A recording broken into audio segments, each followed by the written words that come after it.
Assalomu alaykum. Jurnalistik surishtiruv xalq orasida har xil gaplar yuribdi. Bizda ishlar reja bo'yicha ketyapti. Nima gaplar? Shunga oydinlik kiritgan keldik. Tashqi fasadlar, bolalar maydonchasi tayyor bo'lib qoldi. Reja bo'yicha 100% ta'mirlangan holda kadastr ham tez oylarda shakllantirilib, xonadon xarid qilganlarga topshiramiz degan va'dalar bor. Qay darajada ishlarimiz ketyapti? Shunga oydinlik kiritishimiz kerak. Berilgan va'dalarimiz bajariladi. Xonadonlar 100% tayyor holatda. Tashqi ishlarimiz reja bo'yicha ketyapti. Keling, mana tanlang, chiqib ko'ramiz. Demak, bu xonadonlar kaliti. Shunday.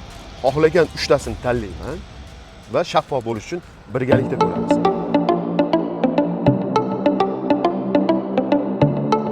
Qadrli do'stlar, 47 mana shaffoflik uchun.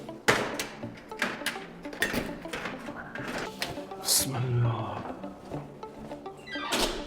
Bu necha xonali xonadon? 3 xonali xonadonimiz 100% tayyor holatda turibdi hozir.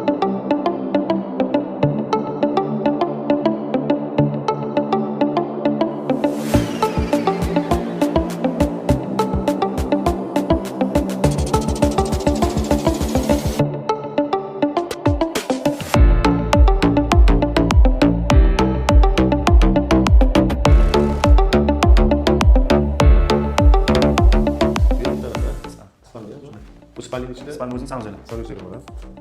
Bu alohida spalning sanuzeli.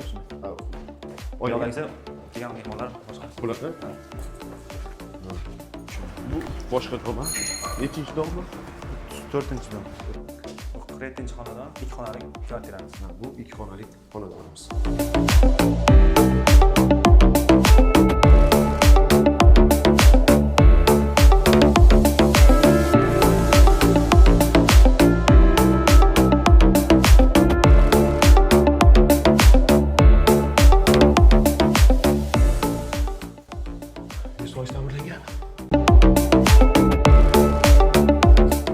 Navbatdagi xonadonimiz 33-55.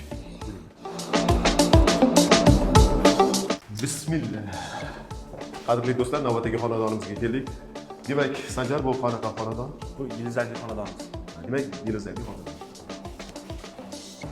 Bu mehmonxona. Undan so'ng Xonamiz kuxnya. kuxnya hisoblanadi.